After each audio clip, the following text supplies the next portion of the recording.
everybody. This was supposed to be highlighting Washi Wonderland, but I don't really have washi, so we had to improvise.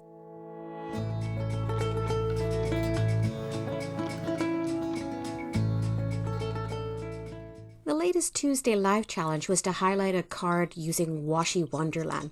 I don't really possess washi. It's not something I use. So being a Gemini, I did the play on words and I grabbed out the Nordic Wonderland set. Started out with a gray cardstock panel and you can see I'm soaking it. I'm soaking it with the spritz sprays. I'm soaking it with some magical shimmer powders and going back over top with the mica and the spritz sprays again to activate those Lindy's magical powders. I really soaked it. So I've set it aside to dry. Here's where I got out the stamp set from the Nordic Wonderland. We're starting to stamp the secondary panel. We're doing it in a really light gray ink, and I'm doing that so that it matches the few rolls of washi that I have, which are in tones of white, black, and gray. I put the drying time for everything to good use, having dinner with my hubby, and I came back to this absolutely incredible, like super shimmer, super metallic panel, which I ran through the Altenew with mix and match frames die set to separate them out because I wanted to put it into levels. Now that the secondary panel is dry, I'm adding its layers of splatter, so that was using the picket fence ranger spray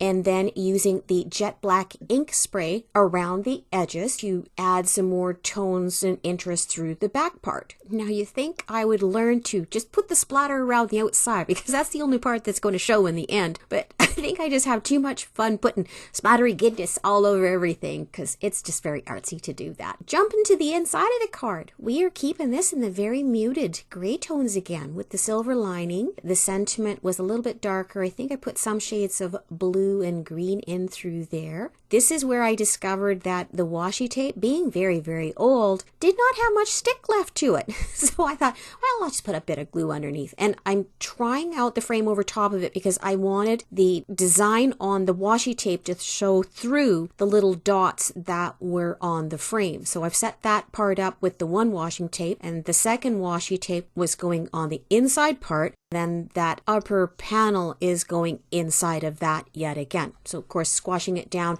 to get that glue to set.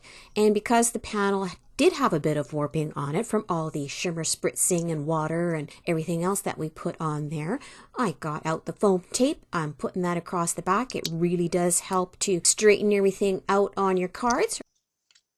Ripping off the backing, and because I've got very little chance to actually get this set down into place, I'm putting a little bit of wiggle room by putting a little bit of glue in there so that I do not have to worry so much about that foam tape grabbing right away, because it grabs. It's really good.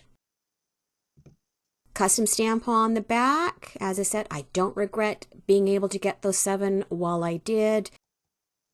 On the inside, I am setting the one frame that was left over into place. I did put a cardstock in between so that it wouldn't rub off on the inside of the card. It didn't help too much. Anyway, jumping to the front sentiment. So this is from the Spellbinders, a little hello kit.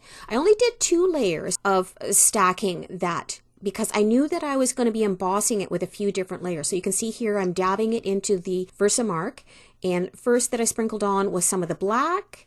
It was a fine black, and then I went in with a little bit of fine white over top of it, being careful trying not to get the black into the white, and then put it back on the paper because now I'm going to come back in with some chunky white. And so I've got 3 different mixed embossing powders for the first layer there, and after that you can see that bottle of Uti, the ultra thick embossing powder that I've got up at the top.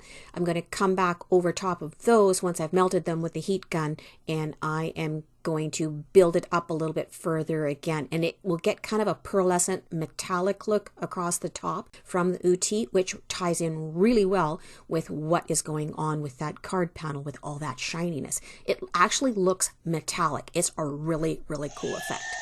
A little bit of dark blue vellum for the shadow layer. Because vellum's got that tendency to curl when you put the glue on it, I did finally die cut out a 3rd layer of the hello, and I put it behind, gluing it in so that that's what's going to be adhering to the card.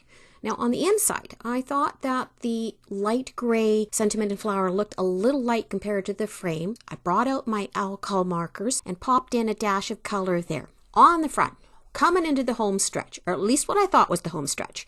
There's so much shininess going on that best thing to do is just to put in a few plain enamel dots, because otherwise it's just going to send it over the top and you're not going to know what to focus on.